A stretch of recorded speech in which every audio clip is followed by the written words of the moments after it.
Voici les titres.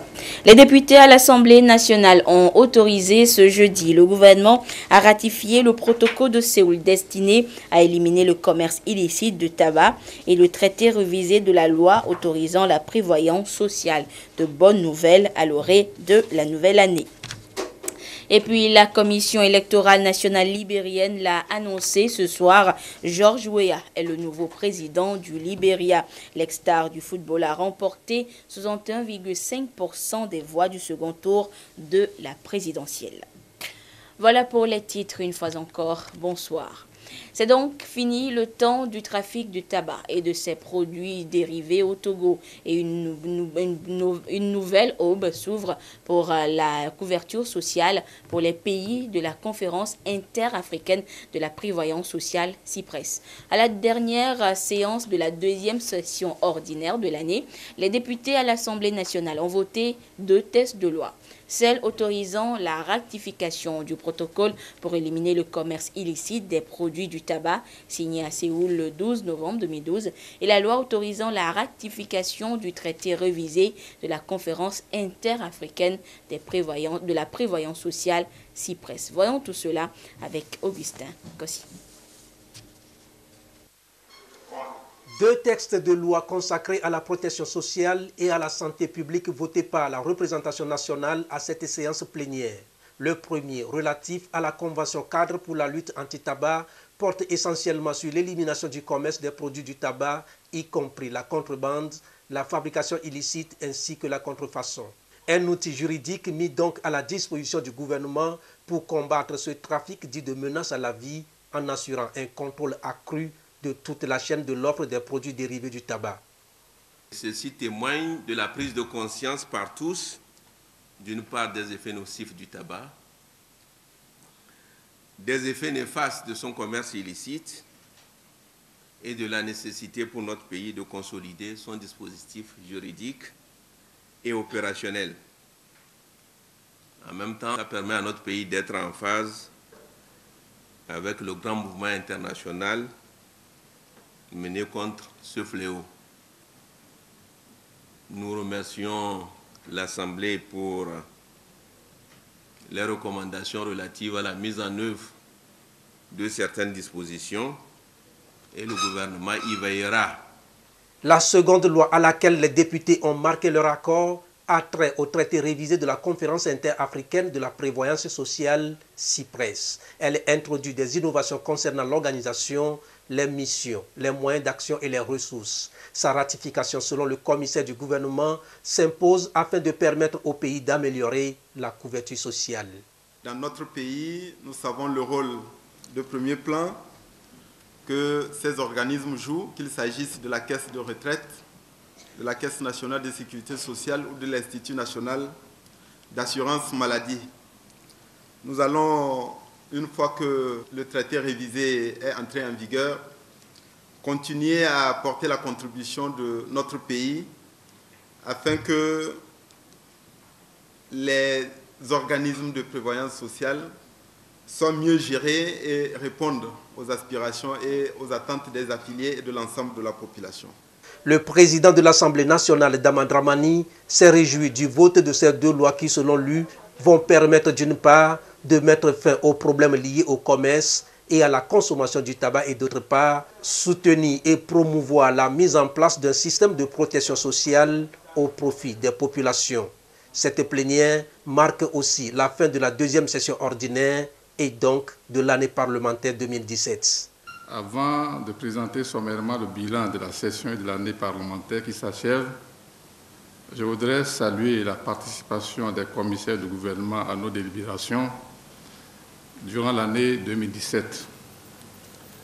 La complémentarité indispensable et la franchise qui caractérise les relations entre les 2 institutions, exécutif et législatif, est un gage de transparence et de bonne gouvernance dans la gestion des affaires publiques dans tous les domaines.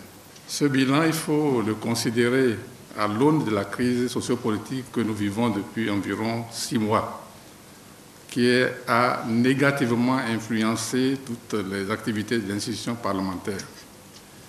Au total, Cette année, y compris les séances de questions au gouvernement, nous avons tenu 24 séances plénières réparties comme suit.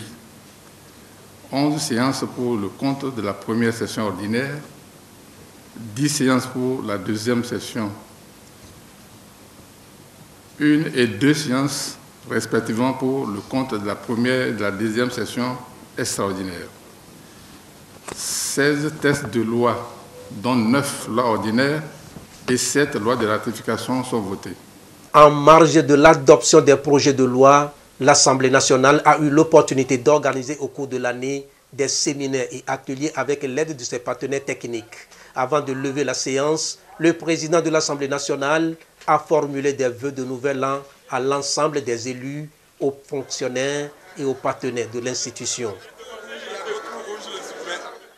Et la semaine dernière, les députés à l'Assemblée nationale votaient la loi de finances et gestion 2018 qui prend en compte l'environnement économique international.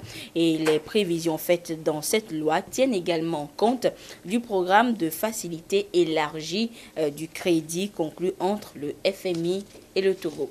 Revisitons ce soir ces nouvelles mesures dans le dossier que nous propose Luc Assis.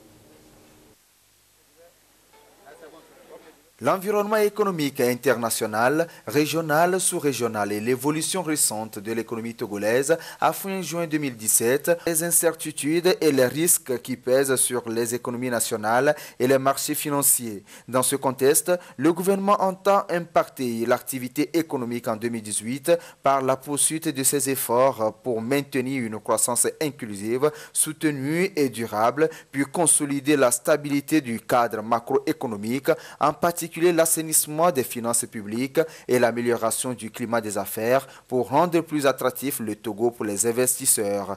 La principale nouvelle mesure prise en ce sens se résume aux ajustements techniques induits par la modification du nouveau droit comptable de l'Organisation pour l'harmonisation en Afrique du droit des affaires OHADA. Cette mesure sera accompagnée par la poursuite des réformes déjà en cours, notamment l'élargissement de l'assiette fiscale, la rationalisation progressive des exonérations, le renforcement des mesures de facilitation des échanges, la lutte contre la fraude et le renforcement des règles de contrôle. À cela s'ajoutent les nouvelles dispositions prises en matière de défense dans les secteurs sociaux et le développement communautaire. Elles se traduiront par un abattement des dépenses de fonctionnement de 5%, par un abattement des dépenses d'investissement des ministères stratégiques. Ces nouvelles mesures proposées visent à doter l'État et les collectivités territoriales des moyens nécessaires à l'atteinte de leurs objectifs de financement des actions de développement et à permettre une meilleure application des réglementations fiscales et douanières en matière de lutte contre la fraude. Elles devront aussi favoriser le maintien du déficit à un niveau sensiblement inférieur à la norme communautaire de plus de 3% du PIB afin de promouvoir activement la politique de maîtrise de l'endettement du Togo.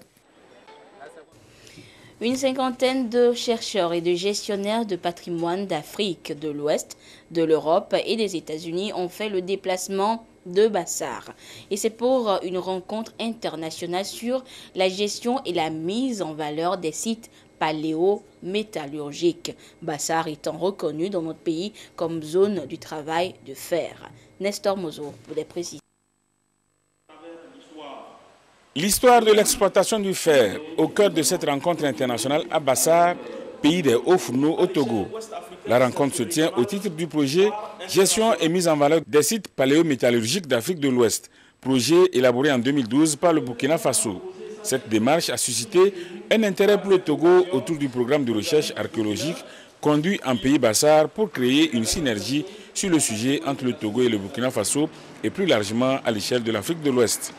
Le ministère du Tourisme est concerné au premier chef parce que c'est des sites que nous consommons, que les touristes visitent.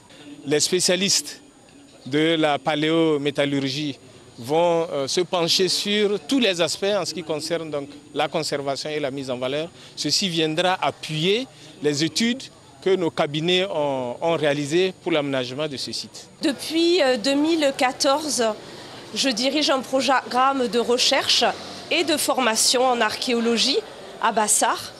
Et dans ce cadre-là, j'ai animé des cours à l'université de Lomé pour des masters.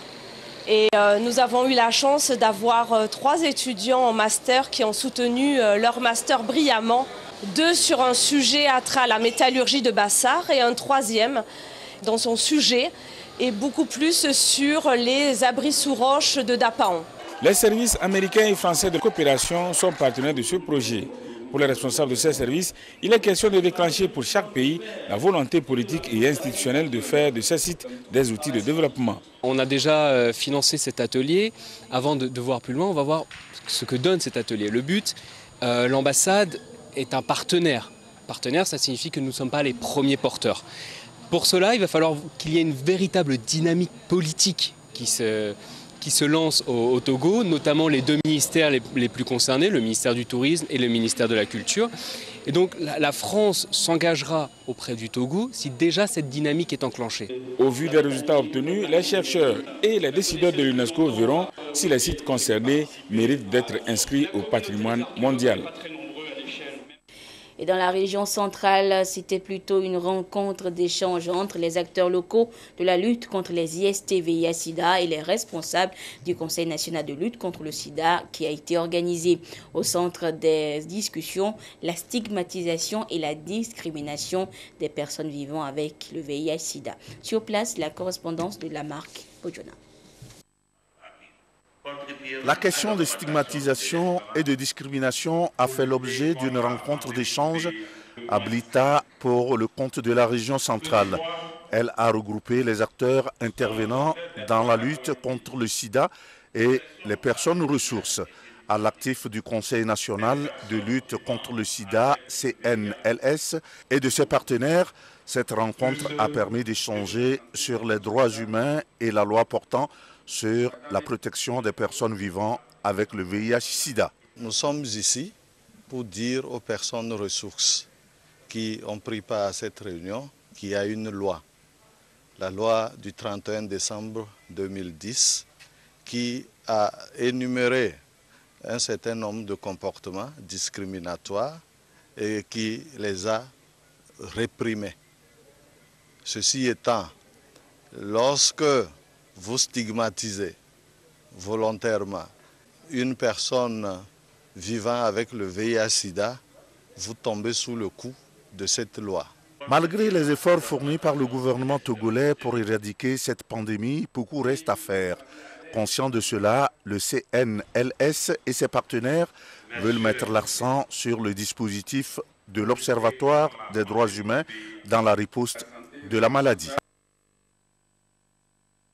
Donc engagé pour la réduction de la pandémie du VIH-Sida.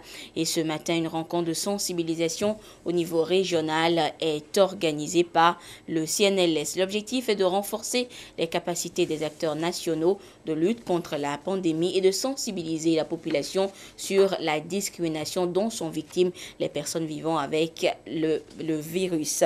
Le compte rendu de cette séance de sensibilisation avec Fafa Dalmeda et Gérard Lagoudou. Désormais, tous les véhicules qui effectuent le long voyage sur l'étendue du territoire seront strictement contrôlés avant leur départ. Les conducteurs et transporteurs du Togo s'engagent ainsi dans la professionnalisation de leur secteur en veillant à la sécurité et au confort des passagers. À partir de lundi, nous vous permettons que l'UCTT va se déplacer pour organiser tous les véhicules du Réveil dans la gare routière pour vérification. Quand le véhicule veut coûter, on doit le surveiller, voir les assurances de son véhicule, voir les pneus avant que le véhicule ne bouge. Nous avons signé un document qui permet à ce véhicule de partir, de voyager. Nous allons exiger pour qu'à chaque voyageur qui veut voyager doit prendre accompagné d'un ticket de voyage. Là, ça nous permettra de bien honorer notre secteur de transport.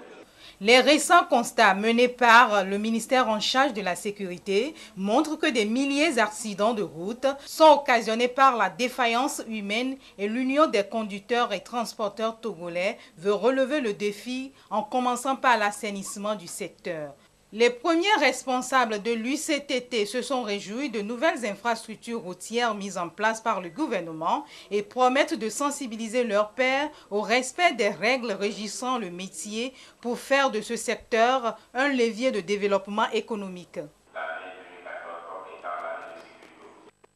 Vous aurez donc compris, vous venez plutôt de suivre le lancement des activités de l'Union des conducteurs et transporteurs togolais, des transporteurs qui s'engagent à assurer la sécurité de leurs passagers.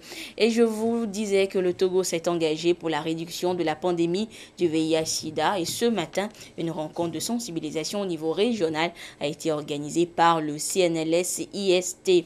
L'objectif est de renforcer les capacités des acteurs nationaux de lutte contre la pandémie et de sensibiliser la population sur la discrimination dont sont victimes les personnes vivant avec le virus. Le compte rendu avec Fafa Dalmeda et Gérard Lagoutou. Le VIH-Sida, une pandémie qui n'épargne aucune couche sociale. Pour réduire sa propagation, les États ont préconisé les voies de sensibilisation et surtout de prévention. D'où cette rencontre du Conseil national de lutte contre le sida et les infections sexuellement transmissibles sur la non-stigmatisation et les droits humains dans les 6 régions sanitaires du Togo. À Lomé, l'initiative a rassemblé des acteurs des services de santé, des magistrats, des officiers de police et de gendarmerie, des agents de la préfecture ainsi que des leaders d'opinion sur les facteurs imposés par la société dans le but d'éloigner ou d'exclure les personnes vivant avec le VIH-Sida. Les personnes vivant avec le VIH sont toujours victimes de discrimination. Et nous voulons sensibiliser ces leaders d'opinion pour porter les informations à la communauté afin de réduire ce genre de stigmatisation. Puis l'échéance de 2020, il faudra multiplier ce genre de sensibilisation pour nous permettre justement de régler ces aspects de stigmatisation et de discrimination au sein de la société et permettre aux personnes qui ont le plus besoin de soins, de traitements et consorts, d'accéder justement à ces différents services. La loi 2005 qui a été modifiée en 2010 et qui a été votée, et il faudra sensibiliser les gens sur les conséquences liées à la stigmatisation et à la discrimination et surtout sur les peines qu'ils encourent lorsqu'ils continueront de discriminer. Cette campagne de sensibilisation a démarré depuis le 12 décembre dernier à Dapan, dans la région des Savanes. L'étape de Lomé commune, tenue ce 28 décembre, constitue la phase finale de cette tournée. Et puis cette information pour poursuivre ce journal, l'Office central de répression du trafic illicite des drogues et du blanchiment, en collaboration avec le commissariat des douanes et droits indirects, a démantelé un réseau de fabrication de vinaigre frelaté dans la ville de Lomé. Au total, 960 bouteilles de vinaigre, un fût de 250 litres, 3 bidons d'acide acétique et plusieurs dizaines de litres chacun. Des étiquettes et matériels d'embouteillage ont été donc saisis auprès de M. Toglo Komitran, 8 ans, demeurant à Akato. Les produits ont été saisis sur le marché et selon l'Office central de répression du trafic illicite, ces produits sont nuisibles à la santé humaine. Vigilance encore une fois en cette période de fête de fin d'année. Les droits de l'homme impliquent le respect de la femme et de sa dignité, mais il est constaté que cette règle est négligée ou même non appliquée dans nos communautés, surtout lorsqu'on parle de rites de veuvage. Et pour permettre à la femme de jouir pleinement de ses droits, l'ONG Alafia s'intéresse spécialement à la situation de la veuve en lien avec les pratiques de veuvage. Une séance de sensibilisation pour l'éradication de ces pratiques a été organisée ce matin. Le compte rendu avec Serge Taston et Ramdan Bassina. Au sein de communautés au Togo, le décès d'un conjoint ou d'une conjointe oblige le veuf ou la veuve à se soumettre à des rites de veuvage. Aujourd'hui, ces différentes pratiques sont jugées inadaptées dans la mesure où la plupart d'elles sont humiliantes, dégradantes et portent atteinte à la dignité de la personne humaine. La femme est la première victime. L'ONG Alafia, depuis 17 ans, s'est engagée dans la lutte contre ce phénomène. Ici à Néro, dans les lacs, ce processus prend corps et donne un nouveau départ à la femme. On peut la faire agenouiller sur des tessons de bouteilles. Si elle fait aïe, donc c'est elle qui a tué le mari. On peut la faire inhaler du piment. Si elle fait tching, donc c'est elle qui a tué le mari. Elle peut aussi, elle doit à la fin des cérémonies, par exemple, aller contracter des rapports sexuels avec un inconnu. Il y a aussi le lévira. Le premier fils du défunt peut prendre sa marâtre en mariage. On a eu à faire des plaidoyers à l'endroit de la chefferie traditionnelle dans presque toutes les localités des lacs, suivant leurs mœurs, leurs coutumes, leurs clans. Ils ont fait des cérémonies pour alléger ces pratiques-là, bien que leurs us et coutumes qui sont dignes demeurent. Dans ces efforts de lutte contre ces pratiques, le gouvernement s'est impliqué activement en donnant la possibilité à la femme de se soumettre ou non au rite de veuvage selon le nouveau code des personnes et de la famille de 2012. Aujourd'hui, c'est l'ensemble des chefs coutumiers et traditionnels d'Anéro qui marquent leur adhésion à ce projet que porte l'ONG Alafia. Nous avons adhéré à l'idée d'aller à diminuer tant soit peu le contenu de ces pratiques. C'est un premier pas.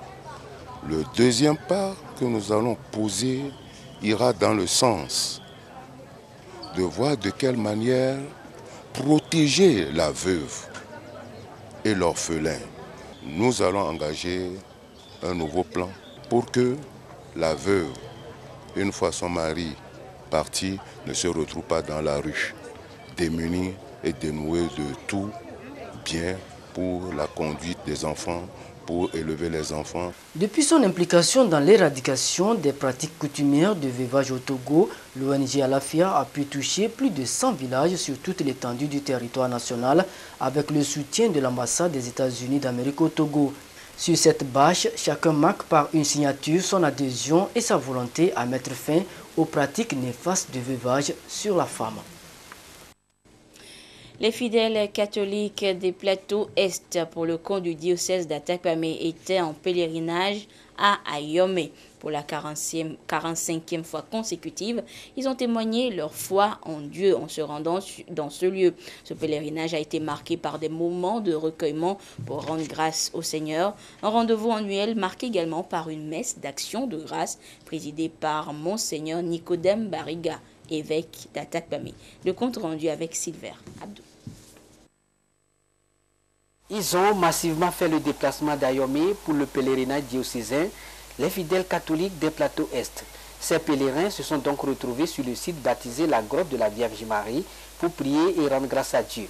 Un rendez-vous annuel qui, pour la 45e fois consécutive, a permis à la communauté chrétienne de la diocèse d'Atakpamé de se recueillir pour mieux amorcer l'année nouvelle. Au cours de ce séjour, les fidèles d'abord refont la lecture de leur vie pour demander pardon au Seigneur pour tout ce qu'ils ont pu commettre de mal. Ensuite, nous prions ensemble et nous célébrons une Sainte Eucharistie au cours de laquelle nous confions tous nos soucis, tous nos projets au Seigneur. Je leur ai demandé de rester dans la joie. La joie que l'on ne perd jamais est celle qui est basée sur la foi. Cette solennité religieuse est marquée par une messe d'action de grâce célébrée par Monseigneur Nicodème Bariga, évêque d'Atakpamé, entouré d'un panel de clergés. Il a demandé aux pèlerins de respecter la Sainte Écriture pour une vie épanouie. J'ai imploré la bénédiction de Dieu sur eux. Alors j'ai prié pour les fidèles afin que ce qu'ils sont venus chercher, Dieu puisse le leur accorder. Naturellement, nous n'avons pas oublié notre pays. Nous connaissons les difficultés à travers lesquelles passe notre pays. Nous l'avons porté également devant le Seigneur afin que sa grâce touche le cœur de chacun et que, laissant de côté ce qui nous divise, chacun puisse travailler à son unité, à son développement, à sa cohésion. Le prélat a convié toute la communauté chrétienne à redoubler d'efforts dans leurs prières pour que la thématique de l'année reflète dans leur vie.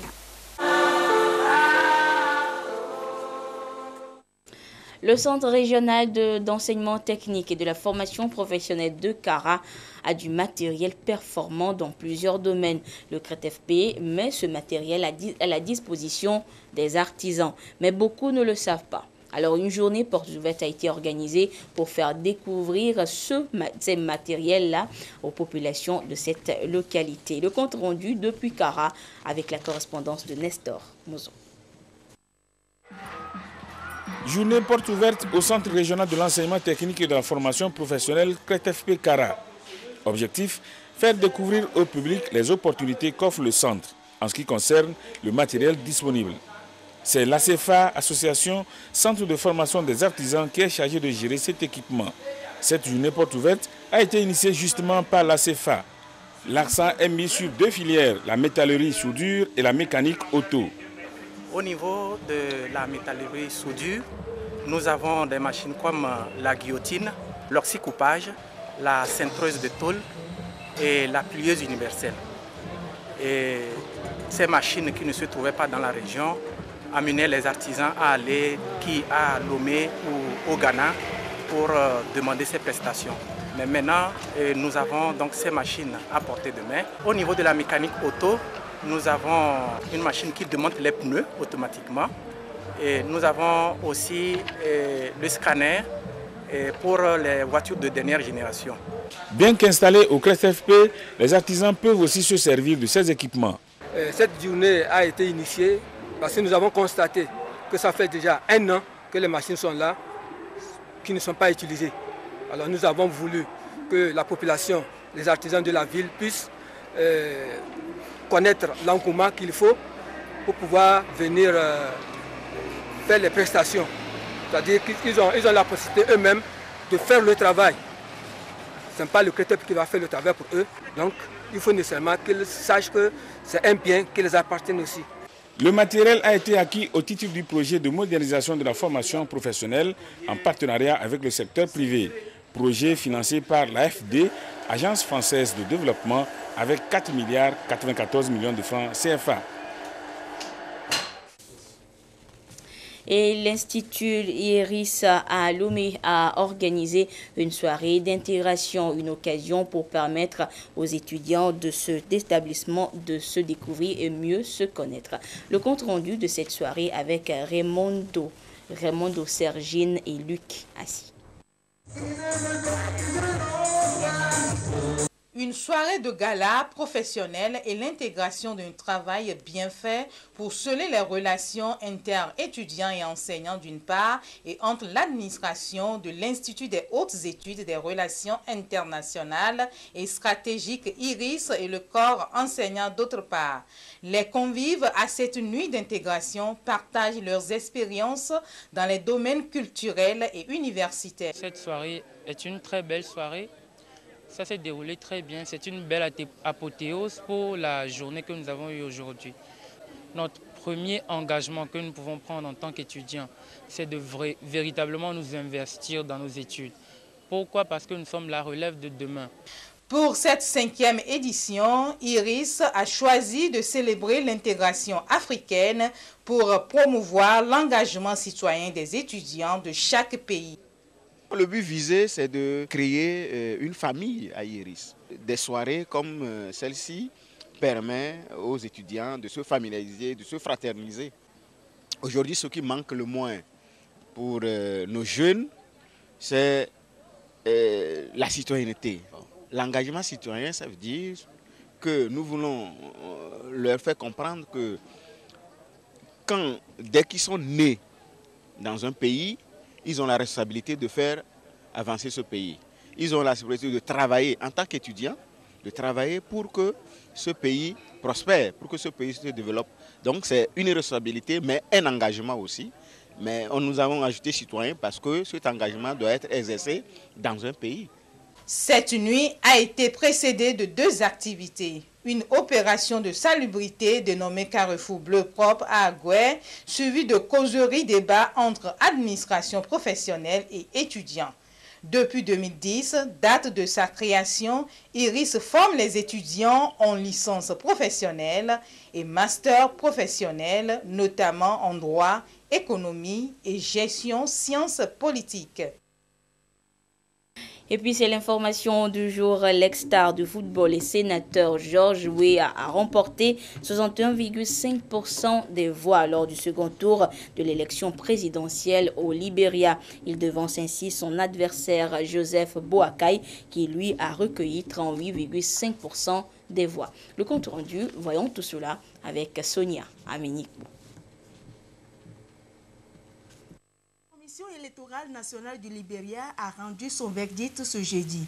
L'ex-footballeur et sénateur George Weah a remporté le second tour de l'élection présidentielle avec 61,5% des voix devant son adversaire Joseph Boakai, 38,5%, après dépouillement de 98% des suffrages.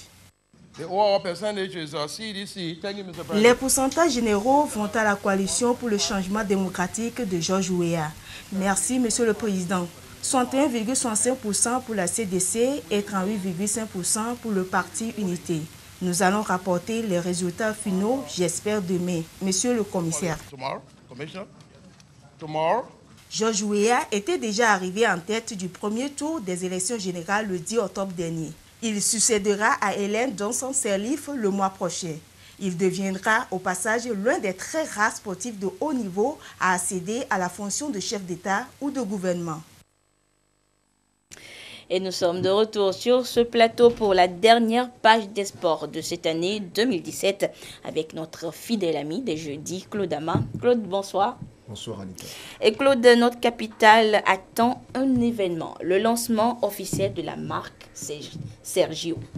Ce lancement de la marque Sergio aura lieu demain à l'hôtel de février avec Jean-Kofi et Deji. Voici un avant-goût des préparatifs.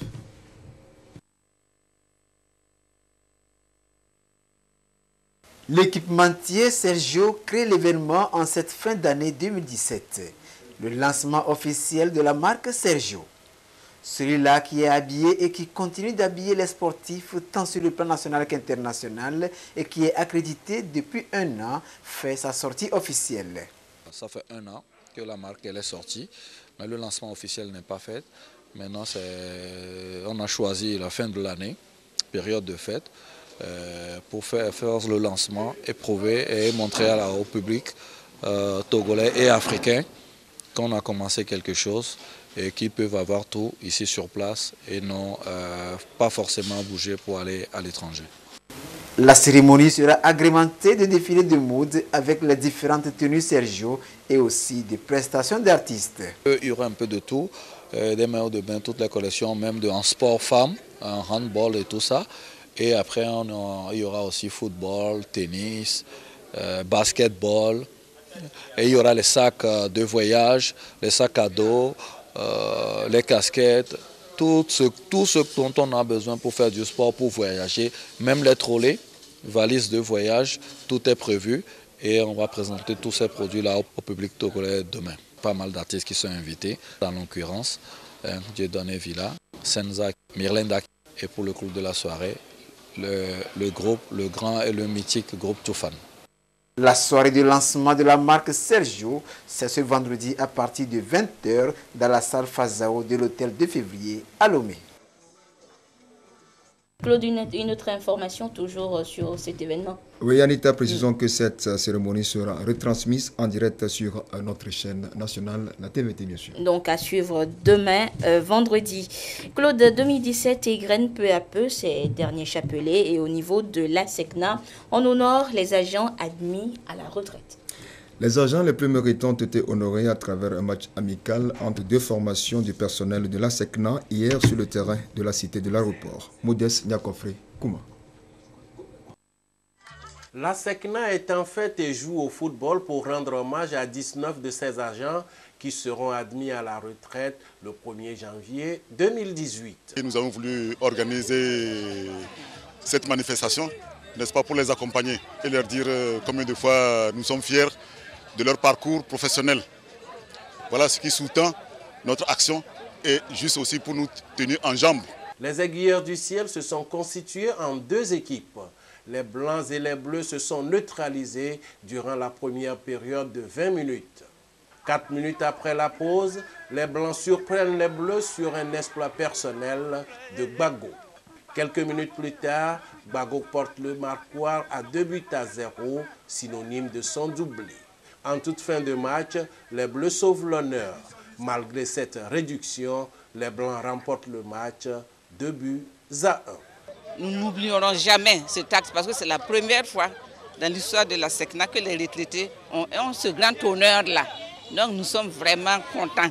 Je suis dans mes derniers jours. Je suis content que j'ai accompli ma mission durant 6 ans, 8 mois de service. Et je peux appeler ça Dieu donné. Chez les dames, ce sont toujours les Blancs qui ont pris le dessus, 3 tirs à 2. 0-0 à la fin du temps réglementaire. Des trophées ont été remis à toutes les formations. Juanita, malgré les festivités de la fin d'année, le championnat anglais lui se poursuit ce week-end. Samedi, Alfred Colani et ses invités seront au rendez-vous de Direct Foot. Le temps pour moi de vous présenter par anticipation mes vœux les meilleurs pour 2018.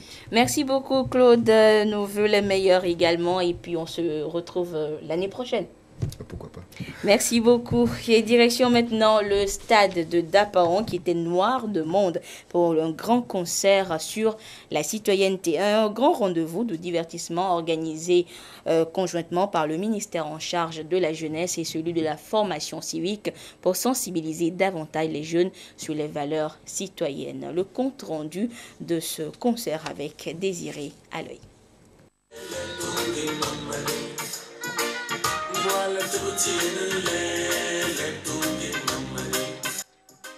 Togolais un jour, citoyen toujours 2018, année citoyenne, des mots qui colorent, le grand concert organisé conjointement par le ministère en charge de la jeunesse et celui de la formation civique sur le terrain municipal de la ville de Dapaon.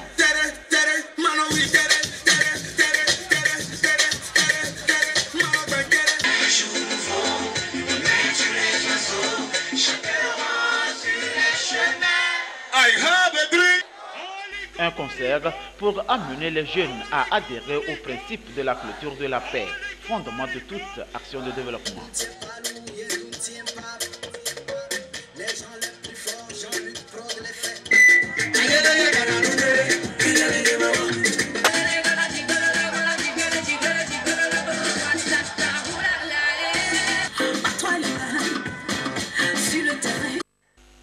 Les humoristes étaient aussi de la partie.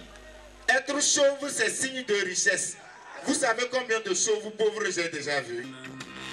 La fête était belle aussi avec des artistes locaux qui ont ouvert le concert.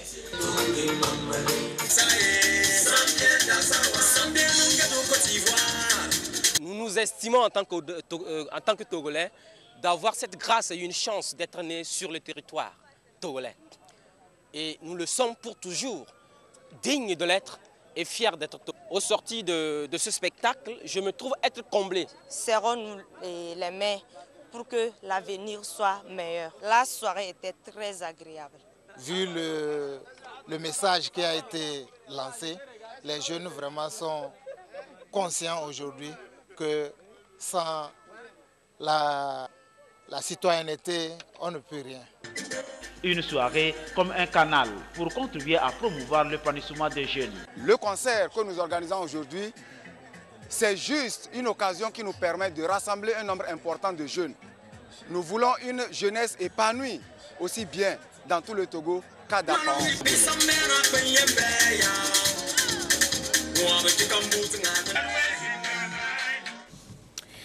Et puis, en page politique, dans l'actualité politique, les 14 partis politiques de l'opposition ont poursuivi ce jeudi les manifestations de rue à Lomé et à l'intérieur du pays. Mais ces manifestations ont été émaillées d'incidents à Lomé, selon le ministre en charge de la sécurité, le colonel Yark Damhan, qui a tenu cet après-midi un point de presse. Le compte rendu avec Luc Assis. Deuxième jour des manifestations dites pacifiques des 14 partis politiques de la coalition de l'opposition. Des manifestations émaillées d'incidents à Lomé au point de jonction habituel à Décan. Face aux professionnels des médias nationaux et internationaux, le ministre de la Sécurité et de la Protection civile, Yark Damhan, fait le point. Le vendredi passé, nous nous sommes retrouvés au ministère de l'administration territoriale où nous avons eu à échanger avec une délégation de la coalition, représentée par M. Antoine Folly et Jean Kissi. Il n'était pas question de faire un meeting à Dekon. Comme vous avez l'habitude de le faire, vous marchez, vous arrivez, vous traversez Dekon pour aller à la plage. Et il nous a dit qu'il a pris bonne note. Donc c'était une façon de voir est-ce que c'était possible. Comme nous avons dit non, ils ne vont pas rester à Dekon. Le deuxième élément, c'est que nos services ont eu des informations. Il y a eu à faire un communiqué là-dessus pour attirer l'attention des organisateurs de l'intention délibérée de créer des incidents au cours de ces marches cette semaine. Il y a un parti politique qui a fait sa réunion et qui a demandé à ses militants, à un moment donné, de quitter l'itinéraire prescrit et pour s'aventurer vers certains points sensibles, de manière à provoquer, à créer un incident, un affrontement avec les forces de sécurité, sachant pertinemment qu'une fois vous quittez l'itinéraire, une fois vous cherchez à perturber l'ordre public, personne ne vous laissera faire. Malheureusement, ils ont mis à exécution cette intention. Hier, au cours de la marche, dès qu'ils sont arrivés à Dekon, on dit qu'ils ne bougent plus. Ils vont faire meeting à Dekon. Nous avons reçu le compte rendu. Mon collègue de l'administration territoriale a appelé M. Antoine Folly pour dire, nous nous sommes entendus la dernière fois, le vendredi passé, sur vos points de départ, votre itinéraire et le point de chute. Mais on m'apprend que vous êtes en train de faire le meeting, puisque Favre avait commencé par parler aux gens à Dekon. Il dit non, ils sont arrivés, non, ça ne va plus se répéter. Il dit ok. Il dit ça ne va plus se répéter. Il dit bon, on vous prend au mot. Malheureusement, cet après-midi, quand ils sont arrivés à Dekon, ils ont encore refusé de bouger. Ils veulent faire le meeting, ils ont même commencé à faire les discours. Il a dit non. Les gens ont été dispersés. Mais tant qu'ils ne respecteront pas l'ordre, ils seront dispersés. À Dekon, ceux qui vendent, ils sont aussi togolais comme ceux qui marchent. En dehors de la capitale Lomé, les manifestations ont également eu lieu à l'intérieur du pays d'une manière pacifique, selon le ministre de la Sécurité. Dans la région maritime, en dehors de Lomé, il y a eu marche à Kévé. La marche a démarré à 13h devant le dispensaire de Nouapé. Ça, c'est dans la baie. Et elle a pris fin à 15h40. À Anéo, la marche a débuté à 12h15 au quartier La Bonou, à hauteur de l'immeuble de l'ancienne S3G, comme point de départ. Et elle a pris fin à 16h16 à Yossivito, comme point de chute, avec une quarantaine de personnes. À Nié, la marche a débuté à 14h45 à hauteur de la radio Azur, comme point de départ, avec 80 personnes. Elle a pris fin à 16h40 au CG Ville 1, comme point de chute, avec une foule estimée à 120 personnes environ. Dans les plateaux, à Nié, c'est aussi dans les plateaux. À Amlamé, la marche a commencé à 11h05 sur les terrains de l'EPP à Gadji. Et elle a pris fin à 13h25 à la place des fêtes, derrière la mairie d'Amlamé. Une cinquantaine de personnes environ. Et enfin, à Palimé, la marche a débuté à 13h05 derrière l'église catholique de Chihuinou, comme point de départ avec une vingtaine de personnes.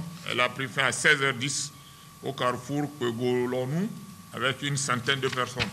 Les uns et les autres ont été invités au respect scrupuleux des tests qui régissent les marches et manifestations publiques au Togo par le ministre de la Sécurité pour éviter dorénavant toute éventuelle confrontation entre les manifestants et les forces de l'ordre.